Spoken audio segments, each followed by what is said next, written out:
TV La Capitale, la chaîne des régions.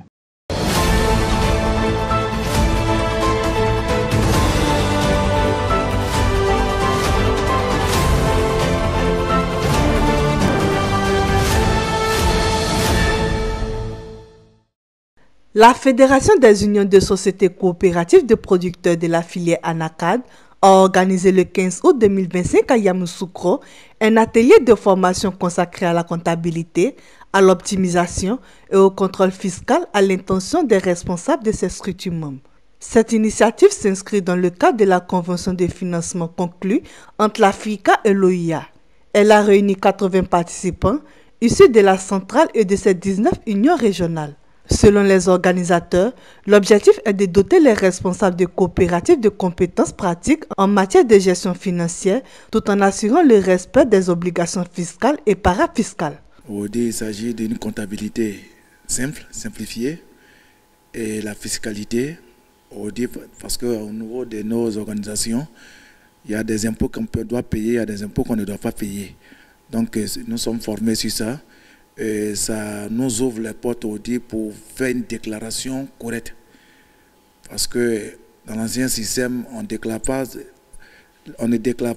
tout le volume qu'on fait. Et après, on paye cher. Et avec cette formation, quand on déclare, je pense qu'on paye moins même d'ailleurs. Plusieurs modules de formation ont été dispensés, couvrant les aspects clés de la comptabilité coopérative, de la planification financière et des bonnes pratiques en matière fiscale. La centrale a demandé qu'on puisse sensibiliser les dirigeants de coopératives, notamment les PCA et les secrétaires généraux, sur l'importance de la comptabilité. Sur l'importance de la comptabilité en tant qu'outil de gestion, mais également pour encadrer le risque fiscal. Il y en a beaucoup qui ne tiennent pas de comptabilité. Donc c'est d'abord ça, le premier risque fiscal pour éviter les taxations d'office. Et puis ensuite de savoir qu'une coopérative, il faut qu'elle soit de forme civile, n'est-ce pas, pour pouvoir bénéficier d'un certain nombre d'exonérations ou d'avantages fiscaux. En un mot, pour leur dire que ce n'était pas acquis, les avantages fiscaux ne sont pas acquis. Il fallait qu'il y ait le statut parfait pour en bénéficier. Et là, on a fait allusion, n'est-ce pas, aux principes coopératifs qui doivent être respectés pour mériter, n'est-ce pas, ces avantages fiscaux.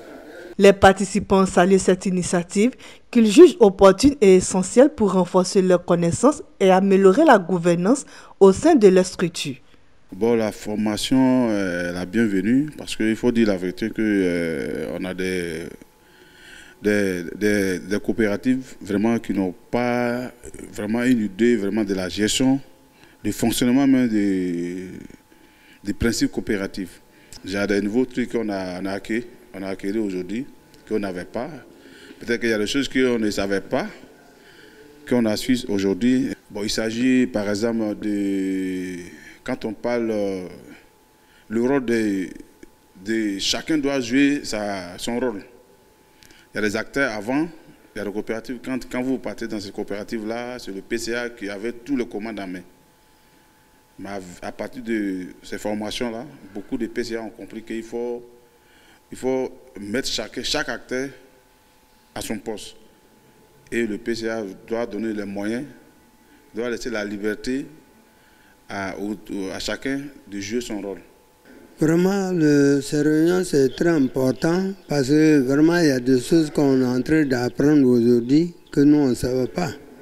Parce que, par exemple, le collègue qui vient de dire que lui, il gérait tout de son coopérative à son manière. Et maintenant, on vient de donner ce détail-là. Donc, chacun a compris comment le coopérative doit fonctionner. Donc, c'est très important de faire souvent ce genre de formation-là. À travers ce renforcement des capacités, la centrale de Kajou entend consolider l'autonomie et la gouvernance de ses unions régionales afin de mieux accompagner le développement d'une filière stratégique qui génère plus d'1 million d'emplois directs et indirects et constitue le deuxième produit d'exportation du pays.